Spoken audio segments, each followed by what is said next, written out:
할렐루야! 하나님은 저와 여러분을 사랑하십니다. 우리 하나님 좋으신 하나님이십니다. 우리 전우자를 바라보시면서 서로 인사하도록 하겠습니다. 주의 이름으로 환영합니다. 반갑습니다. 참자로 오셨습니다. 사랑합니다. 예수 믿고 운명 바꾼 사람들의 간증들이 많습니다. 엄청난 축복을 받았다 하는 사람들이 많지요.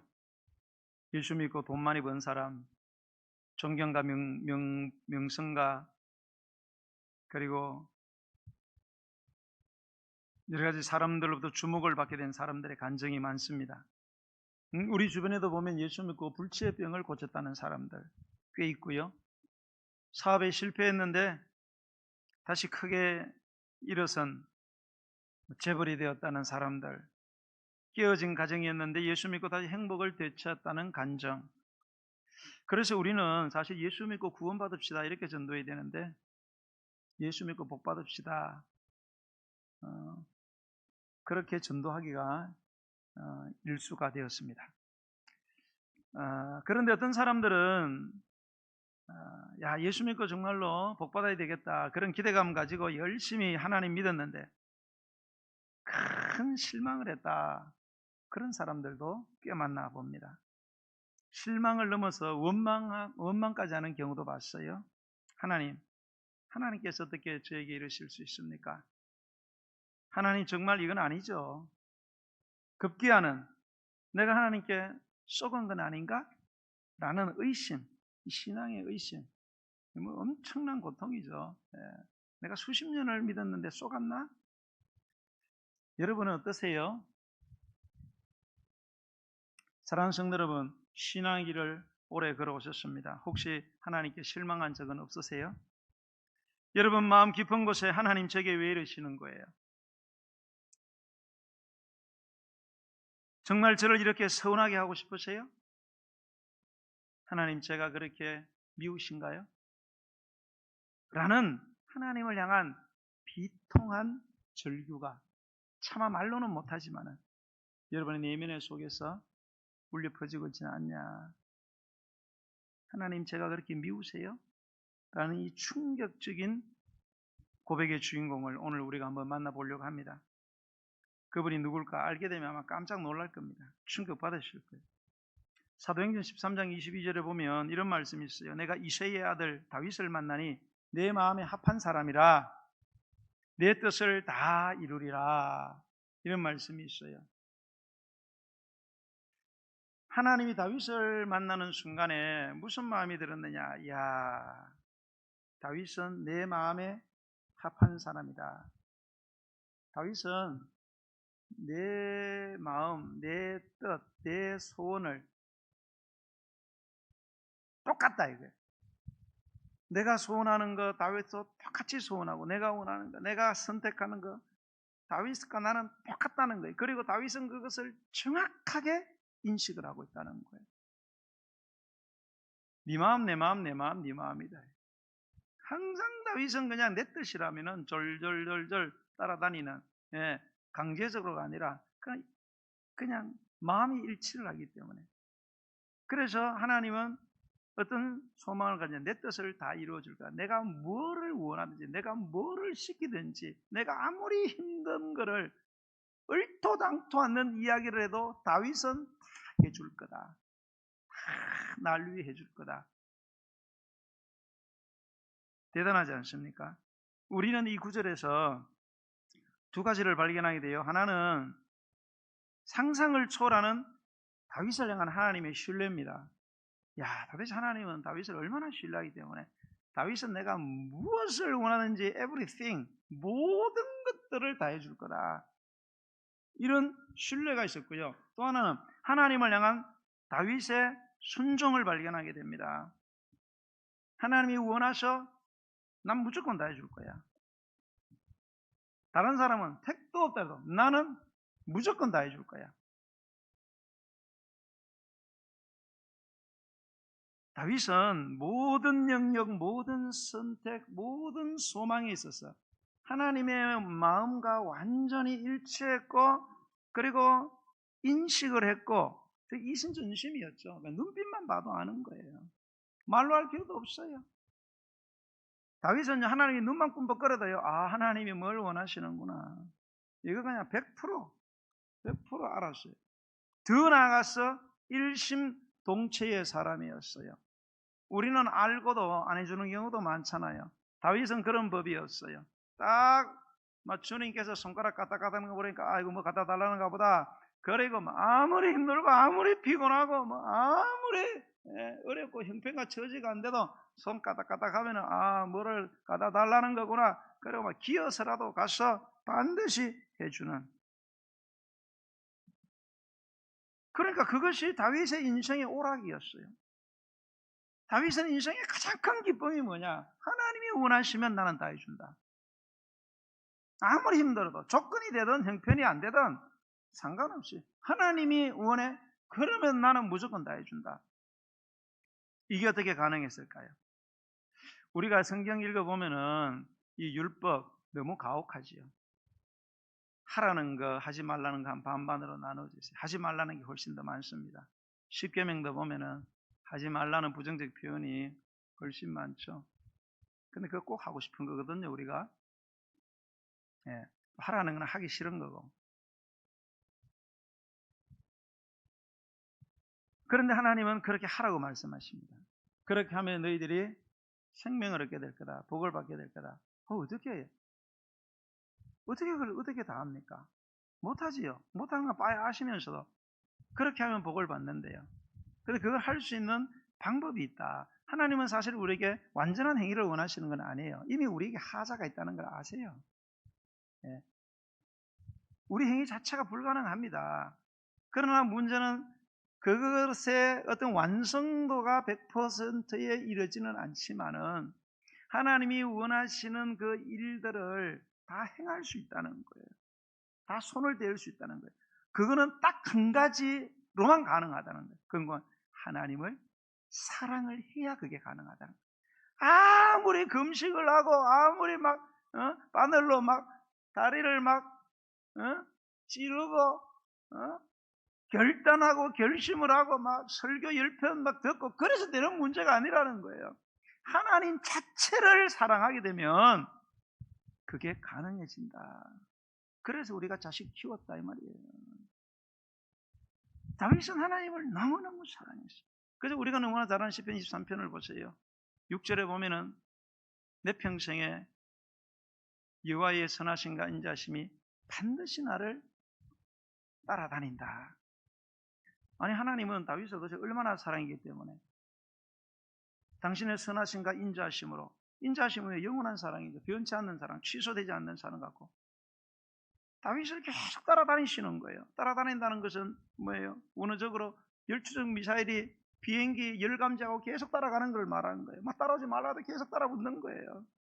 하나님은요, 당신의 선하심과 인자심의 복을 가지고요, 다윗을 계속 따라갑니다. 계속 따라가요. 계속 따라오지 말라도 계속 따라갑니다.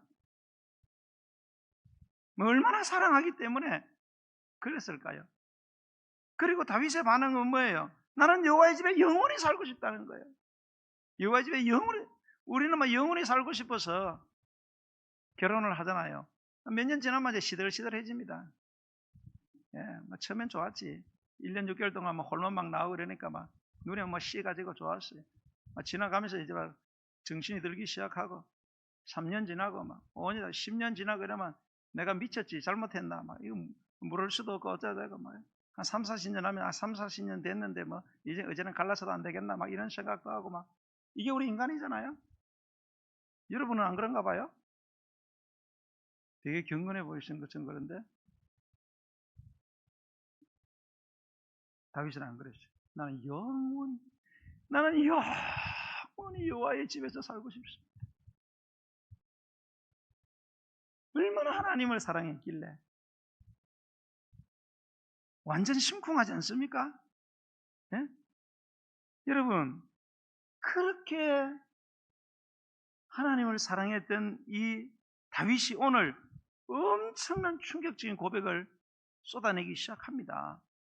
자, 한번 살펴보겠어요. 어떤 충격적인 고백을 쏟아내느냐. 1절과 2절의 말씀입니다. 한번 읽습니다. 시작. 여호와여, 어느 때까지니까 나를 영원히 잊으시나이까? 주의 얼굴을 나에게서 어느 때까지 숨기시겠나이까? 나의 영혼이 번민하고 종일토록 마음에 근심하기를 어느 때까지 하오며 내 원수가 나를 치며 자랑하기를 어느 때까지 하리까? 아멘. 여러분 보시면 여기에 반복되는 단어 2절에 어느 때까지, 어느 때까지, 어느 때, how long, how long, 언제까지, 언제까지나, 언제까지 내가 이래야 됩니까? 이거는 뭐 엄청난 감정의 깊이입니다. 예. 도저히 견딜 수 없는 참한 세월이 너무 장기화되었어요. 도대체 언제까지, how long, 언제까지 이걸 해야 되겠냐? 뭐를 언제까지 여호와여 나를 잊으시려고 합니까? 언제까지 당신 얼굴을 내게서 숨기시려고 합니까? 언제까지 내 영혼이 번민하고 종일토록 마음에 근심을 해야 합니까? 언제까지, 어느 때까지 내 원수가 나를 치며 나를 조롱하는 것을 내가 봐야만 합니까? 저는 이 1절의 말씀, 여호와여 어느 때까지 나를 영원히 잊으시나이까? 저는 이걸 이렇게 생각했어요. 하나님, 저를 생각하는 게 그렇게 싫으세요? 당신의 두뇌에서 나 완전히 싹 잊어버리신 겁니까? 저를 생각하는 게 그렇게 싫으세요? 그리고 주의 얼굴을 나에게서 어느 때까지 숨기셨나요? 저는 이걸 이렇게 해석했어요. 하나님, 제 얼굴 보기가 그렇게 싫으세요? 저 만나는 게 그렇게 싫으세요? 2절에 보면 나의 영혼이 번민하고 종일토록 마음에 근심하기를 어느 때까지 할까? 영혼이 번민하고 마음이 종일토록 근심을 해요. 여러분, 우리가 힘이 들고 어려우면 신앙인들은 하나님께 자문을 구하고 하나님께 상담을 하고 싶어하고 하나님의 소리를 듣고 싶어. 그럼 하나님 뭐라도 말씀을 하셔야 될 거 아닙니까? 내가 그러면 어라도 해야 될 거 아닙니까? 아무 소리 안 하시는 거예요. 아무 소리. 그 식으로 원어적으로 보면 나는 나하고 상담한다 그렇게 돼 있어요. 하나님 말씀을 안 하시니까 나는 죽겠는데, 나는 두뇌가 200도 안 넘는 두뇌를 갖고 내 인생에 일어난 이 영적인 탈진을 이거를 어떻게 극복해야 되는데 하나님이 아무 말씀을 안 하시는 거예요. 대화를 안 하시는 거예요. 그러니 머리가 터질 것 같다 이거예요.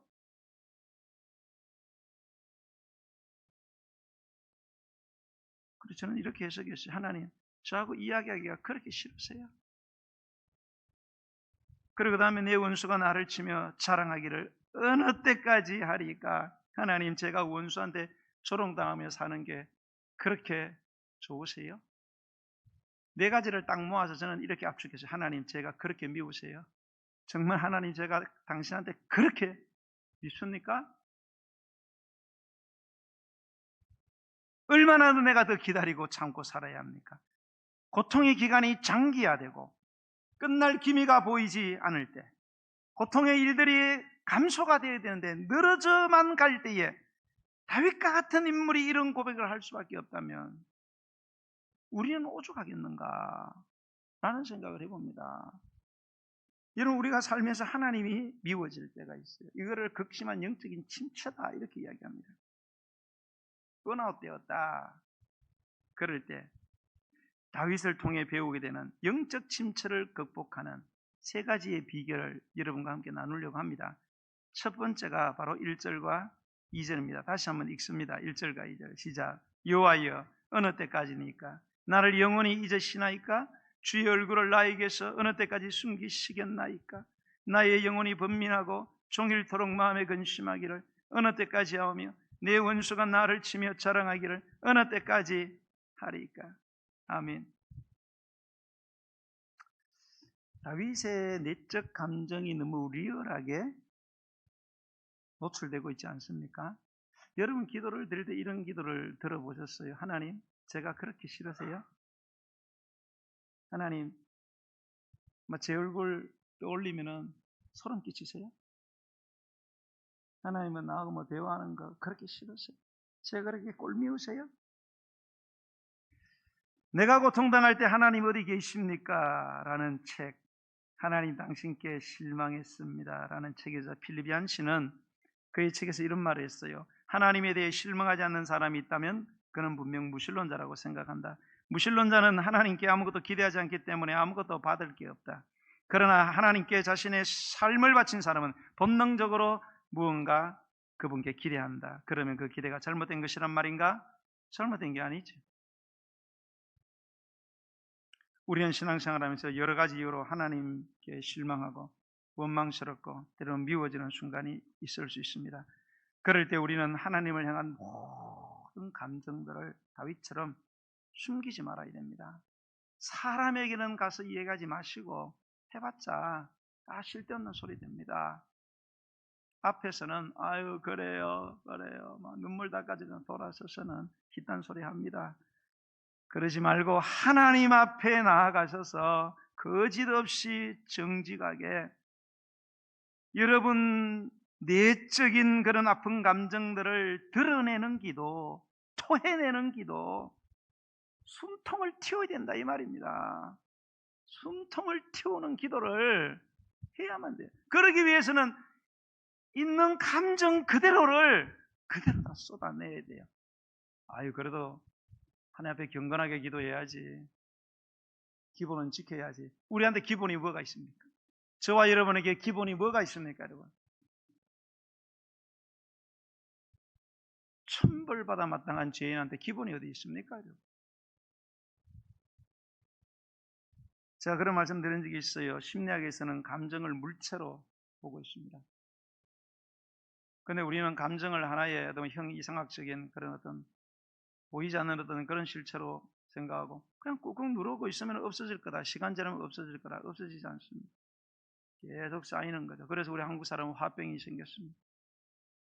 그리고 그 감정이 계속 뭔가 용수철처럼 짓눌리고 있다가 육신이 약해지고 마음이 약해지면 퉁 하고 튀어오르면서 드디어 터지는 것입니다. 그때 되면 이미 늦었지요. 여러분 우리가 만약에 뭔가 쇠조각을 만약에 잘못해서 삼켰다. 그럼 어떻게 하시겠어요, 여러분? 쇠조각을 삼켰어요. 아이 뭐 똥으로 나오겠지. 그리고 평안히 주무실 겁니까? 정신 나간 사람이지. 사력을 다해서 살기 위해서 이놈을 빼내야 됩니다. 약 먹고 막 쑤시고 막 내시경하고 안 되면 배를 가르는 거지요. 배를 갈라서라도 끄집어내야 됩니다. 그래야 살 수 있어요. 우리가 인생을 살아가다가 정말로 너무 힘들고 하나님은 내 인생에 관심이 없나 봐. 나는 하나님한테 뭐 엑스트라도 아니고 조연 택도 없고 주연 아유 까마득한 그냥 소설이고 나는 하나님께 아무것도 아닌가 봐. 그런 생각이 들 때에 우리는 우리 안에 생겨나는 부정적인 감정, 여러분 하나님은요 우리의 긍정적인 감정만 받으시는 게 아니에요. 사랑합니다, 고맙습니다 이런 것만 받은 게 아니에요. 하나님 꼴미가 죽겠습니다. 하나님 너무너무 싫습니다. 하나님 저 싫어하시죠? 저 보면 막 소름 끼치시죠? 이런 감정까지도 다 받아주시는 분이 누구냐? 바로 저와 여러분의 아빠, 아버지, 우리 하나님이신 줄로 믿으시기 바랍니다. 우리가 자식 기르면서 자식이 엄마 보고 엄마 아빠 사랑해, 엄마 아빠 고마워 이런 이야기만 듣는 부모, 아빠 나 미워, 아빠 꼴도 보기 싫어, 엄마는 엄마도 아니야, 엄마도 아니야, 그럼 집 나가 그러면 이런 부모가 참 부모입니까 여러분? 그것도 받아주는 부모가 참 부모고 그런 부모 밑에서 아이는 건강하게 자라날 수 있다. 그래서 우리가 하나님이 미워질 첫 번째 내 안에 숨겨져 있는 부정적인 내적 감정을 있는 그대로 다 토해내야 된다. 숨튀기식 기도를 하셔야 합니다. 두 번째는 3절과 4절입니다. 읽어보겠습니다. 시작. 하나님 여호와 내 하나님이여 나를 생각하사 응답하시고 나의 눈을 밝히소서. 두렵건대 내가 사망의 잠을 잘까오며 두렵건대 나의 원수가 이르기를 내가 그를 이겼다 할까 하며 내가 흔들릴 때에 나의 대적들이 기뻐할까 하나이다. 아멘. 자, 여기서 보면 여호와 내 하나님이 나를 생각해 달라. 생각해 달라는 것은 앞에서 말한 1, 2절을 근거로 해서 하는 말이에요. 1절에 보면은 하나님 나 잊으신 거죠. 나 생각하는 거 싫으신 거죠. 그리고 나 꼴보기 싫어하시는 거죠. 예? 그리고 하나님은 내가 하는 대화에 끼어들고 싶지도 않고 그냥 늘 침묵하는 분이시죠.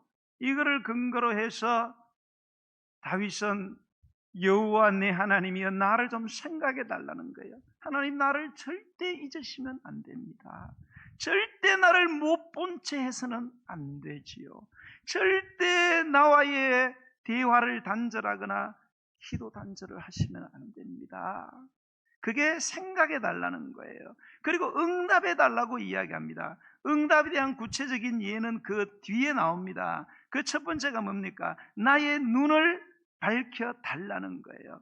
나의 눈을 밝혀 달라는 것은 뭐 시력을 회복시켜 달라는 뜻이 아니고 나를 이 영적인 침체와 삶의 절망에서 회복을 시켜 달라. 그 이상 살아갈 수 있는 힘이 남아있지 않다. 나를 회복시켜 주세요. 사망의 잠을 잘까 하오며 이렇게 되는데 원어적으로 보면은 그렇지 않으시면, 그렇게 하시지 않으시면 나는 사망의 잠을 자게 될 겁니다. 하나님이 나를 이 영적 침체에서, 하나님은 너무 미운데 하나님은 말씀하지 않고 하나님은 침묵하고 하나님은 손 하나 깜짝하지 않으시니 차라리 죽는 게 안 낫겠나? 나는 공동묘지 갑니다. 나는 오늘 요단강 건너서 바로 당신이 계신 천당으로 직행합니다. 그런 뜻이죠. 4절에 보면 두렵건대 나의 원수가 이러기를 내가 그를 이겼다 할까 하며 내가 흔들릴 때에 나의 대적들이 기뻐할까 하나이다. 이 말씀의 뉘앙스는 정확하게 이런 뜻이에요. 하나님, 나는 내 원수가 나를 이기는 꼴 저는 도저히 못 봅니다. 이거 절대 볼 수가 없습니다. 내가 흔들릴 때 대적들이 나를 기뻐하는 이런 꼴 보고 난 못 삽니다. 어떻게 나는 하나님 당신을 믿고 나의 대적, 하나님의 대적들은 저렇게 잘 되는데 나는 이런 꼴 보고는 못 삽니다.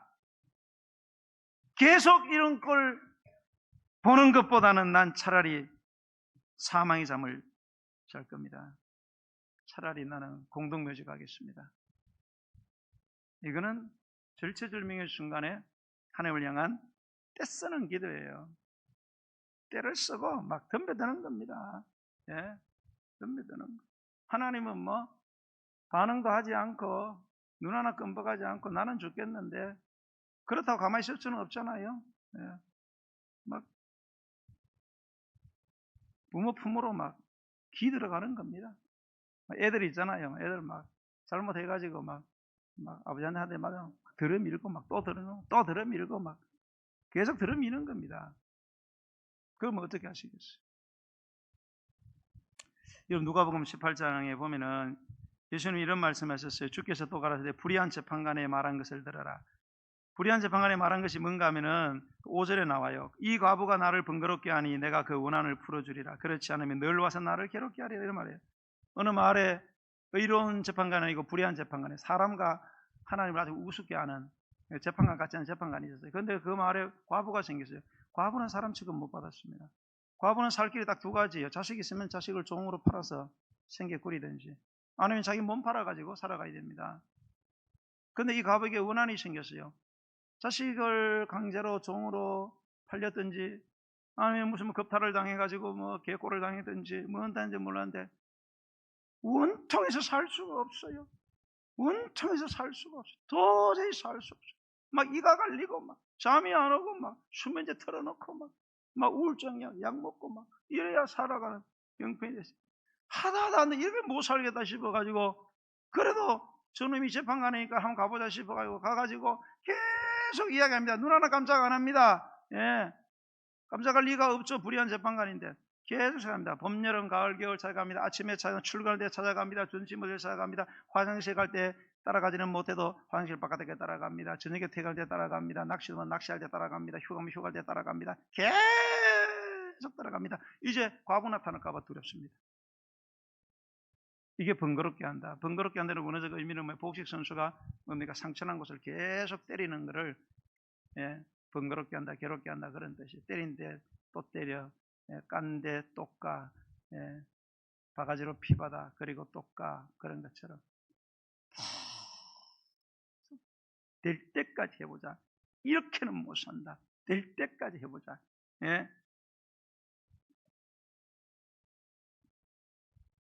그래서 불의한 재판관의 이 말을 들어보라는 거예요. 하물며 하나님께서 그 밤낮 부르짖는 택하신 자들을 원한을 풀어주지 않겠느냐.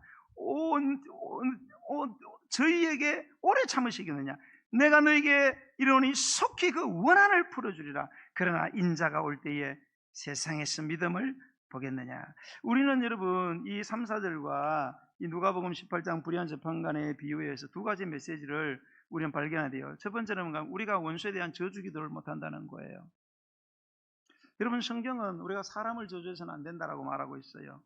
그러나 그 사람 배후에서 역사하는 원수가 사탄 마귀가 있다는 것을 깨달았다면은 절대로 어설픈 용서나 사랑이나 축복의 기도를 해서는 안 된다는 거예요. 사람이 원수 짓을 하는데 저게 사람이 아니야. 뒤에 원수 마귀 사탄이 나 죽이려고 뒤에서 조종하는 게 확실하게 보인다면 그때는 하나님 저 사람 사랑해 주세요. 이런 기도해서 안 됩니다. 저 뒤에 있는 저놈, 저 원수, 저 마귀 사탄, 저놈 매가지 비틀어 주세요. 저놈이 저 사람 통해서 나 완전히 죽이고 우리 자식 죽이고 우리 가정 죽이고 우리 교회 죽이고 있습니다. 이대로는 난 못 삽니다. 하나님 저 원수 죽여주세요. 저주기도하고 대적기도를 해야 된다는 거예요. 사람 원수는 사랑해야 되지만 사탄 원수는 반드시 대적하고 저주하고 멸망을 시켜야 사람 원수가 산다. 그런데 우리는 이거를 분간을 못해. 원수를 사랑해라 이래놨더니 사탄까지도 사랑하려고 오지랖이 넓어가지고 여러분 예수님이 언제 사탄 우리의 원수 대적 사탄을 위해 가지고 방 한 칸 내줘라 불쌍하지 않냐 월세도 좀 내주고 그런 적이 있습니까 여러분? 한 치의 정도 주지 말라. 성경 어디에도 하나님은 마귀 사탄을 사랑을 하라든지 정을 베풀어 주라든지 좀 불쌍히 여겨달라고 사탄도 그래도 마음이 있는 건데 불쌍하지 않냐 이런 헛한 소리 한 적이 없어요. 근데 우리는 이걸 분간을 못하고 하나님이 우리 주신 사탄을 향한 이 대적기도와 저주기도를 하는 교인들이 거의 없는 거예요. 왜? 분간이 안 되니까. 분간이 안 돼. 그러니까 사탄은 좋아합니다. 뒤에서. 그러니까 계속적인 영적 침체에 빠져서 하나님을 원망하고 실망하고 그리고 상처받고 결국은 하나님이 미워서 이젠 교회 나가는 그들 꼴도 보기 싫고 난 교회 안 나간다. 그런 사람들이 누구예요? 가나안 성도입니다. 가나안 안 나가 완전히 실패한 사람입니다. 진실로 예수님 믿었으면 구원은 철회되지 않으니 천당은 갈지 모르겠지만 가나안 성도들의 마음속에 가보면요 하나님에 대한 미움이 가득합니다. 하나님에 대한 미움이 가득해요. 그것이 교회에 대한 미움, 목사에 대한 미움, 성도에 대한 미움으로 그렇게 말은 하지만 속에는 하나님 나 당신 믿습니다. 하나님 저 그렇게 미우세요? 안 갑니다. 그러면 안 가면 되지. 가서 내가 시간 바치고 헌금 내고 했는데 안 갑니다. 나는. 잘 되나 봅시다. 우리 원수에 대한 저주 기도를 할 수 있습니다. 두 번째는 여러분 관계없는 지성, 즉 정성을 지극히 드리는 것은 맹신이고 헛수고지만 관계 있는 지성은 참 믿음이고 감천한다는 사실을 기억해야 돼요. 한때 우리나라에서 굉장히 유명한 목사, 지금도 살아 계셔요. 박아무개 목사님.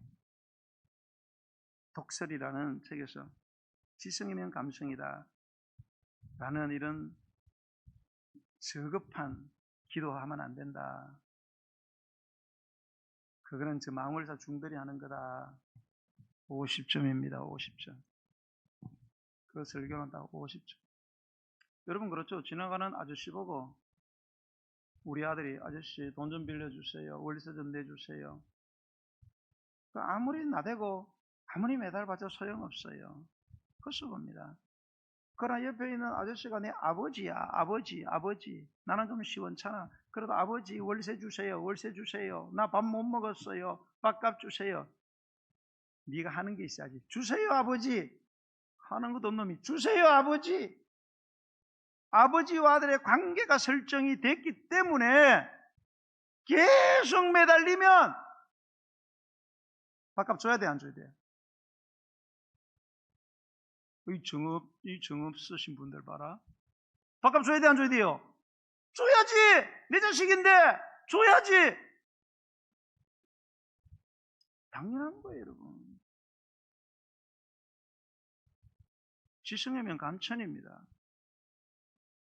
하나님이 우리 아버지잖아요. 우리 아빠 아버지잖아요. 뭐 내가 좀 잘못할 수 있어요. 어떻게 뭐 잘할 수 있습니까? 종자가 시원찮은 거를.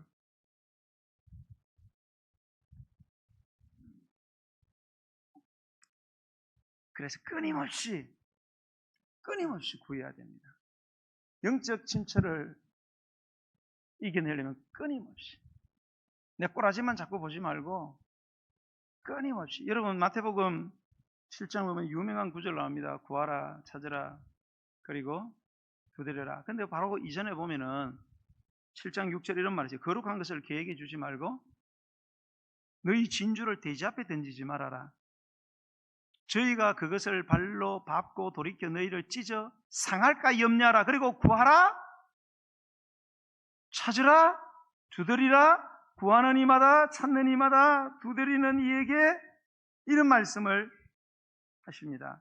그리고 마지막 12절에 보면은 또 야릇한 말씀을 하세요. 그러므로 무엇이든지 남에게 대접을 받고자 하는 대로 너희도 남을 대접해봐라. 이것이 율법이요 신자다. 율법과 신자는 성경 아닙니까? 성경의 코어 핵심이다 이게. 자, 기도 응답에 있어서 핵심이 뭐냐 이거예요. 핵심이 뭐냐 이거예요. 여기 보면은 거룩한 것을 계획해 주지 말고 너희 진주를 돼지 앞에 던지지 마라. 이거는 기도의 행위를 말하는 것입니다.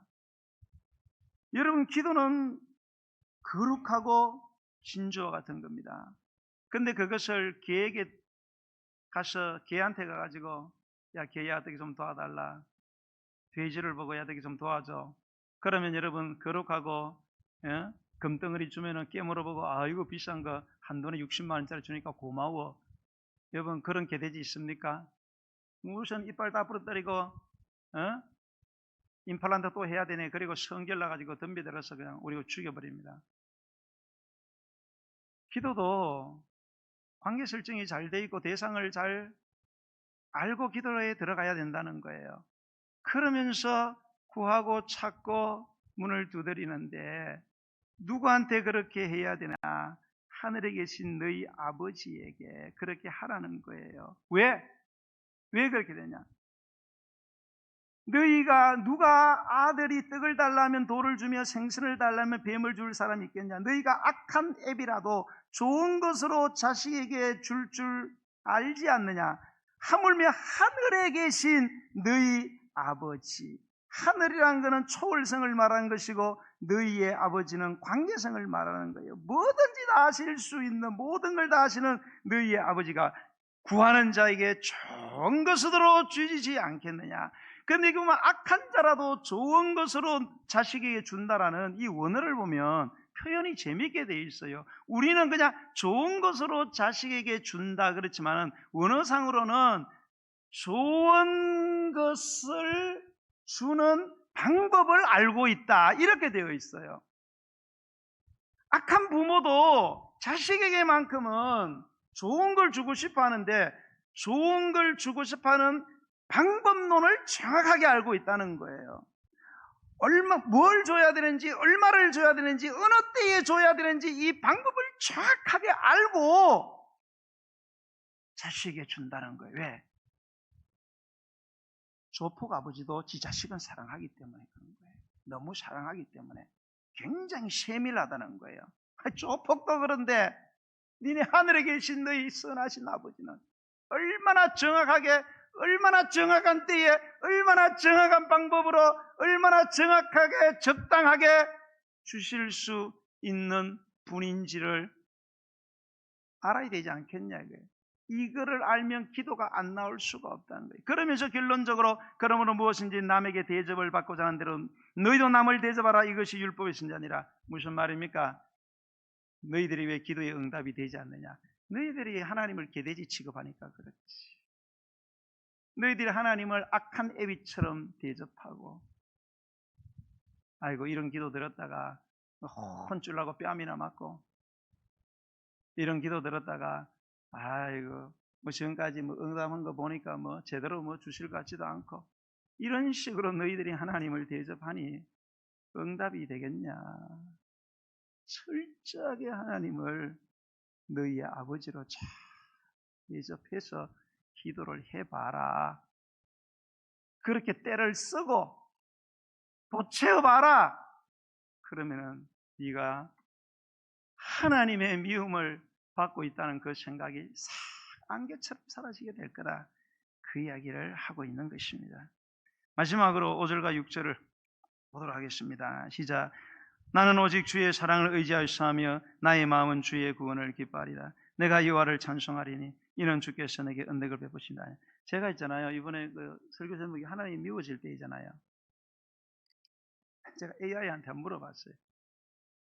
내가 하나님이 미워질 때라고 설교하고 싶은데 설교 제목이 어떠냐고 내가 AI한테 물어봤어요. 뭐라고 대변인지 아세요? 좀 위험합니다. 그러더라고요. 굉장히 충격적인 제목이어서 주의를 끌기에는 충분한데 좀 위험하지 않을까요? 그런 코치를 해주더라고요.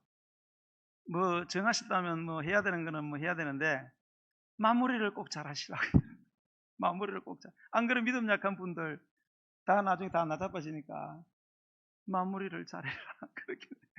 참 AI 좋아진 세상 좋아졌어. 어떻게 말 하나님의 사랑으로 잘 봉합을 해야 된다. 그러면 된다고 이야기하더라고요. 그래서 내가 AI를 존중했어요.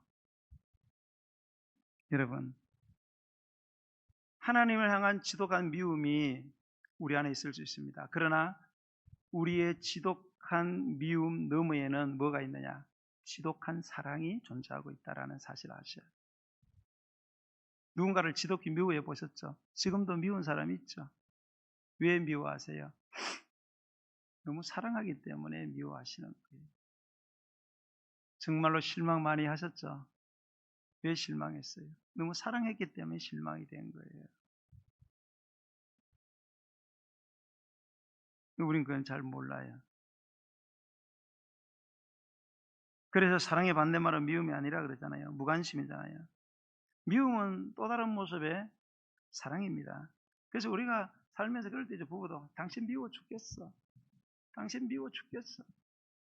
그러면 남자들은 아내가 난 당신 미워 죽겠어. 그러면 남자들은 뭐라 그래요? 미우면 갈라서는 거지 뭐 이래요. 예, 그건 주둥아리를 확 찢어주고 싶습니다. 그 말이 뭡니까? 당신 미워 죽겠어 이 말이 뭐예요? 내가 당신을 너무너무 사랑하는데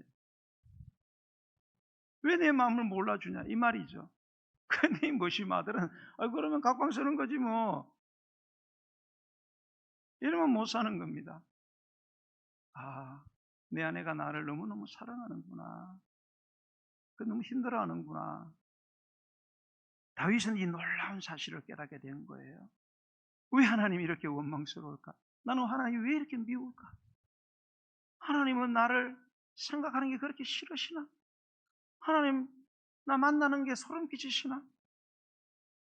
하나님은 나하고 이야기하는 것 자체를 싫어하시는, 하나님은 내 원수들이 잘되고 나 조롱하는 거 좋아하시나 봐. 하나님은 나 미워하시나 봐. 이런 마음이 들 때 그는 뭐를 깨달았는가 하면, 아하, 내 마음속에 하나님을 너무 사랑하는 마음이 있었구나. 내가 하나님을 너무 사랑하고 있구나. 이 사실을 다윗이 깨달은 거예요. 그래서 5절에 보면 오직 주의 사랑을 의지했다. 이 사랑은 변치 않는 영원한 사랑을 말하는 거거든요. 오직 주의 사랑을 의지했다. 이게 원어상에 보면 현재 완료의 계속적인 용법으로 되어 있어요.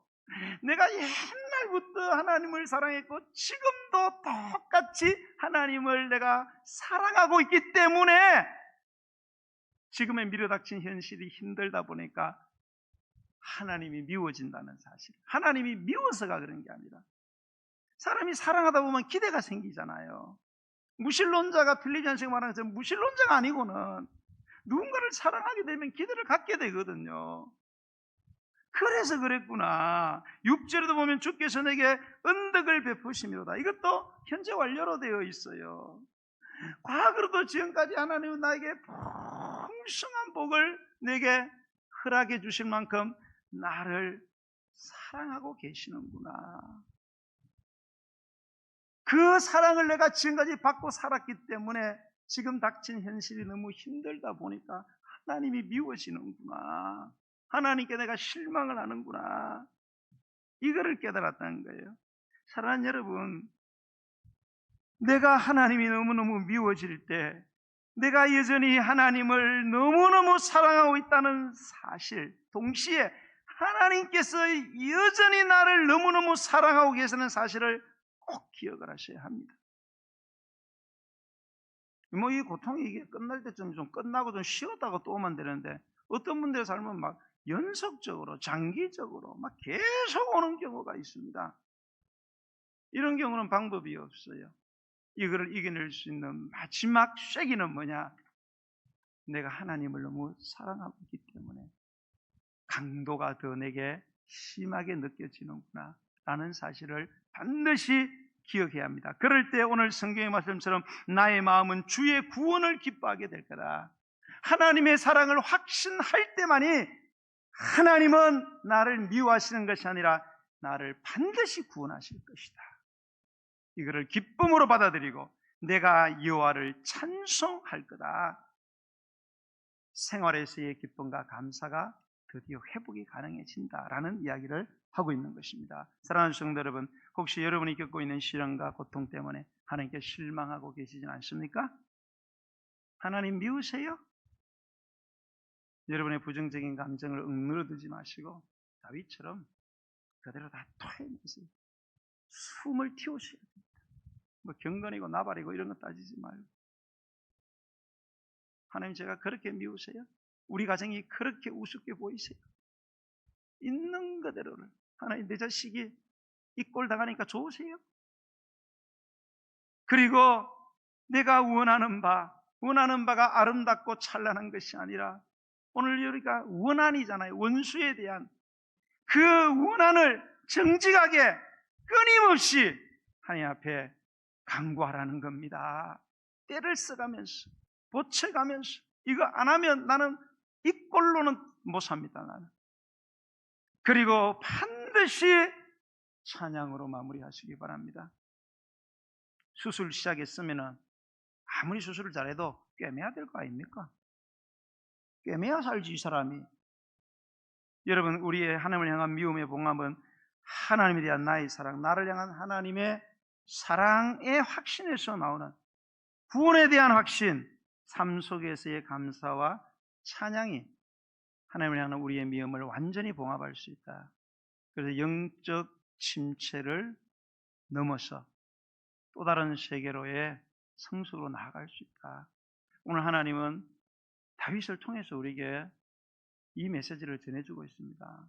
저와 여러분의 삶이 만만치 않고 녹록지 않다 할지라도 늘 말씀 붙들고 살아서 주님을 찬양하고 주님의 구원을 만끽하는 저와 여러분 되시기를 예수님의 이름으로 간절히 축원드립니다. 우리 내일 이른 남몰라요 우리 찬양 부르면서 준비하신 예물을 하나님께 드리겠습니다.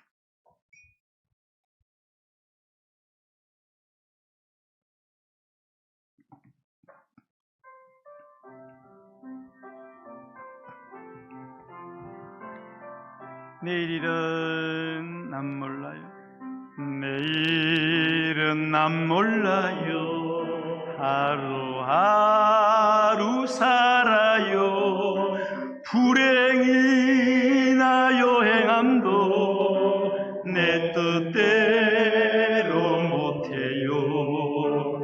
험한 길 가고 가도 끝은 없고 거네요. 주님 예수 발레미사 내 손 잡아주세요. 내일은 난 몰라요. 장래일도 몰라요. 아버지여 날 붙드사 평탄한 길 주옵소서. 좁은 이 길 진리의 길 주님 가신 그의 길 힘이 들고 어려워도 찬송하며 갑니다. 성령이여 그 음성을 항상 들려주세요. 내 마음은 정했어요. 변치 말게. 내일은 난 몰라요. 내일은 난 몰라요. 장래일도 몰라요. 아버지여 저승서며 일어서서 만왕의 왕 예수께서 이 세상에 오셔서 성을 구속하니 참구주가 되셨네. 순교자의 본을 받아 나의 믿음 지키고 순교자의 신앙 따라 이 복을 불과 같은 성령이여 불과 같은 성령이여 내 맘에 항상 계셔 천국 가는 그날까지 주여 지켜 주옵소서. 내일은 난 몰라요. 내일은 난 몰라요.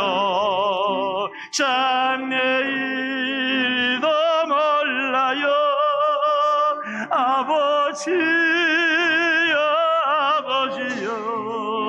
평탄한 게 사이. 내일은 난 몰라요. 내일은 난 몰라요.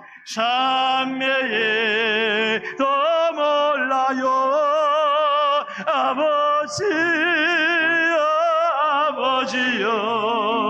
저승서며 불과 같은 성령이여 불과 같은 성령이여 내 맘에 항상 계셔 천국 가는 그날까지 주여 지켜 주옵소서. 불과 같은 성령이여 내 맘에 항상 계셔 천국 가는 그날까지 주여 지켜 주옵소서. 할렐루야. 우린 그렇게 고백합니다. 주밖에 다른 이가 없습니다. 그렇게 믿었던 주님마저도 나를 미워하신다는 생각 들 때 우리는 어디를 가야 합니까? 어떻게 해야 합니까? 내게는 관심이 없고 내 생각하지 않으시고 나만 나는 거 거절하시고 네 인생 네가 알아서 해라. 네 인생 다 뭐 그러고 그런 거지. 하나님 정말 나를, 내 가정을, 내 자녀를, 내 인생을 미워하시나요? 라는 생각이 여러분 드십니까? 주님은 여러분의 부정적인 그 감정을 있는 그대로 토하여내기를 원하고 계십니다. 여러분의 아픈 감정을 주님이 들으시고 그 감정을 끌어안기를 원하고 계십니다. 그리고 내 인생을 파괴시키고 멸망시키는 환경과 사람을 통하여 역사하는 더러운 악한 마귀 사단, 그 사단을 향하여 분간하고 그를 대적하고 그 악한 사단을 결단코 용납하지 말고 내가 사탄에게 이런 꼴을 당하고 살 수는 없습니다. 하나님 나를 생각해 주세요. 주님 앞에 끊임없이 때를 써서 기도하며 무엇보다도 내 삶에 밀어닥치는 이 부정적인 모든 감정이 하나님의 깊은 사랑에서 비롯됐다는 이 놀라운 사실을 깨닫고 내가 하나님의 사랑으로 다시 돌아가기를 원합니다. 하나님의 사랑을 의심했고 하나님의 사랑이 메말라갔던 것을 주님 앞에 회개합니다. 하나님의 변치 않는 영원한 사랑, 후퇴하지 않는, 취소하지 않는 주님의 사랑을 내가 믿고 다시 하나님의 사랑, 내 회복의 원점으로 돌아가기를 원합니다. 주님, 오늘도 하나님이 나를 얼마나 사랑하시고 내가 얼마나 하나님을 사랑하는지, 마치 너는 내 마음의 아픈 자라 그가 나 소원을 다 이루어 주려 하는 하나님과 다윗과의 아름다운 친밀감이 나와 하나님과의 친밀감 속에서 나타나기를 원합니다. 그래서 어떤 영적인 침체와 어려움이 온다 할지라도 영적인 침체가 새로운 사랑을 새롭게 빚어가는 바로 그 시간임을 깨닫고 믿음으로 오늘도 간구하며 나아가오니 하나님이여 성령과 말씀으로 나를 회복시켜 달라고, 우리의 가정을, 우리의 자녀를, 내 인생을, 내가 섬기는 교회를, 내가 계획하는 모든 일들 가운데 하나님의 새로운 회복을 허락해 달라고 주의 이름 부르고 기도하겠습니다. 주여, 주여, 주여. 할렐루야. 나를 사랑하시는 주님의 놀라운 사랑, 영원한 사랑, 포기하지 않는 사랑, 오래 참으시는 사랑, 나의 상상과 나의 모든 걸 완전히 초월하는 조건 없는 하나님의 놀라운 사랑을 내가 믿습니다. 한때는 내가 주님의 그 사랑에 즐거워했고 그 사랑 때문에 행복했지만은 내가 삶이 여의치 않고 내가 살아가는 세상이 녹록지 않았어. 쓰러지고 넘어지고 고난이 계속되고 고난의 양이 늘어날 때마다 내가 하나님을 의심했습니다. 하나님은 나를 생각하지 않으시며 나 만나기를 꺼려하시고 내 인생을, 내 삶을, 내 자녀를, 내 가정에 아무런 관심이 없어지고 하나님이 너무 미워질 때에 오늘 다윗을 통하여 이 영적 침체를 극복하는 비결을 우리에게 보여주신 하나님, 내 안에 있는 숨겨진 감정, 내 안에 있는 아픈 감정, 하나님을 향한 미움조차도 주님은 듣기를 원하시고 용납하기를 원하신다는 사실을 알았습니다. 하나님 아버지, 내 모습 그대로 받아주세요. 내 감정 그대로를 주님 받아주세요. 그리고 주님 앞에 나아갔어 내 안에 맺혀있는 모든 아픔과 고통과 원한과 상처와 아버지 하나님이여 열등의식, 패배의식, 저주의식을 다 내려놓고 내 인생을 파괴시켜 악한 마귀 사탄을 향하여 그리스도의 이름과 권능으로 저주하고 대적하고 물리칠 수 있는 바로 그런 믿음을 허락하여 주세요. 그리고 내가 주님 앞에 아파하고 힘들어하는 내 감정 너머에 내가 얼마나 하나님을 사랑했던가, 하나님은 내게 얼마나 큰 은총을 베풀어 주었던가, 나는 하나님의 눈에 넣어도 아프지 않을 존재, 하나님은 나에게서 눈길을 떼지 않으시는 바로 사랑받는 존재라는 사실을 다시 한번 기억하게 하여 주시옵소서. 주님의 사랑으로 돌아가게 해 주옵소서. 영적 침체에 아버지 하나님이여 치유의 원래 자리로 하나님의 영원한 사랑으로 아들까지 주시고 나를 구원하신 하나님의 사랑을 의심하는 죄에서 내가 돌이켜 다시 한번 주님의 사랑을 확인하고 감사하며 기뻐하며 구원을 확신하며 아버지여, 내 삶이 지금은 변한 것이 없다 할지라도 미래적인 주님의 구원을 확신하면서 찬양하며 감사하며 살아가기를 원합니다. 우리 사랑하는 성도들 가운데 다윗과 같은 삶에 빠져서 인생을 저주하고 탄식하고 자기 자신을 미워하며 하나님을 원망하는 영혼들, 상한 심령들을 불쌍히 여겨주옵소서. 그냥 두지 마시옵소서. 내가 너를 사랑한다고, 내가 너를 영원히 사랑한다고, 세상의 모든 사람들이 너를 버릴지라도 내가 너를 떠나지 아니할 것이라고, 세상의 모든 사람이 너를 택하지 않았기 때문에 내가 너를 선택했다고 주님 말씀하여 주시옵소서. 하나님과 늘 동행하는 하늘이가 되게 해주세요.